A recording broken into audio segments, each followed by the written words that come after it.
Oh, it's you. You caught me at a good time. I'm just enjoying some Red 40.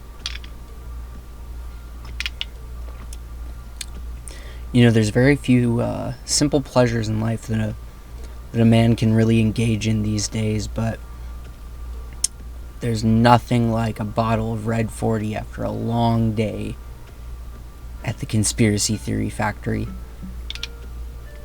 You know, that reminds me of something. You ever hear that, like, this guy, and he's like, everything's a conspiracy, and you don't believe him? Well, like, what if that was true, though? What if that guy was right? So today, I'm going to elaborate on what I think might be the most important conspiracy theory of our time. This is very important.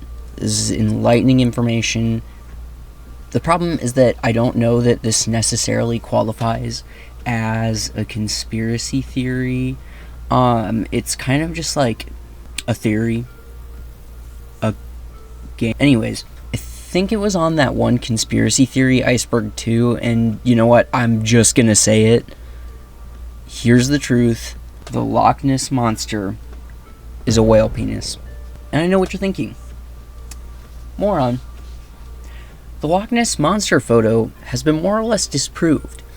In fact, it was actually just like a photo of driftwood or something, and it was in the middle of the Loch Ness Lake, and it's actually just a close-up, and it's not even the full photo.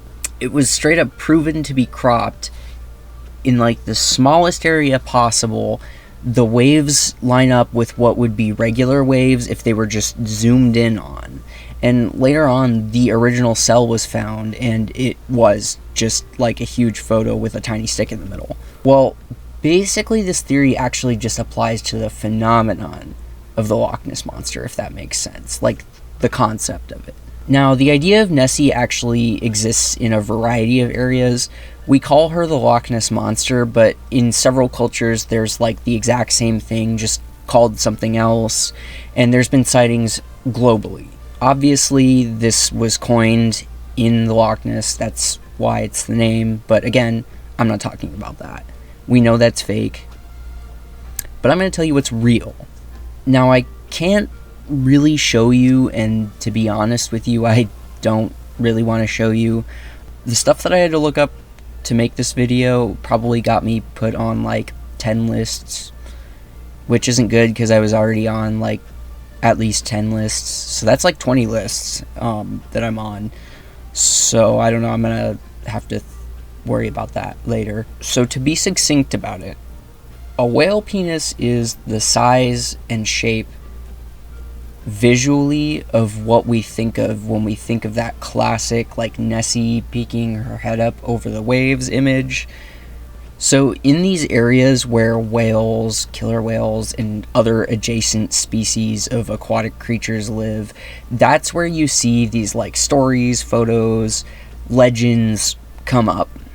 And unfortunately, while it has been posited that these are sea beasts of a supernatural variety, instead they are sea schlongs. And I'm just gonna say it, I don't know why whales like to put their junk above the water. And I also don't know why this not only happens, but it happens frequently enough that humans have like captured multiple photos of it, and generally know it's just like a phenomenon that occurs. Like, if you ask somebody, they might know that, especially if they're like a scientist, they're just gonna be like, yeah, that just happens. I know that in the act of mating, males like flip over on their backs, and I guess they're just airing it out. That would be my assumption. So basically, to wrap this up, because I really don't want to talk about whale dick anymore, the Loch Ness Monster is a whale penis. And now you know, and I know, and you can tell your grandma so she knows, and we'll all be thinking about whale penises. So that's awesome. And I hope you have a great day, and I hope this enriched your life. I will hopefully be back with a more regular posting schedule now. I took a little like hiatus kind of thing. I've been filming a couple things, but I haven't really put anything together as a finished product, and I generally don't want to put something out I'm not happy with, so I'm working on it. Loch Ness Monster is a whale penis.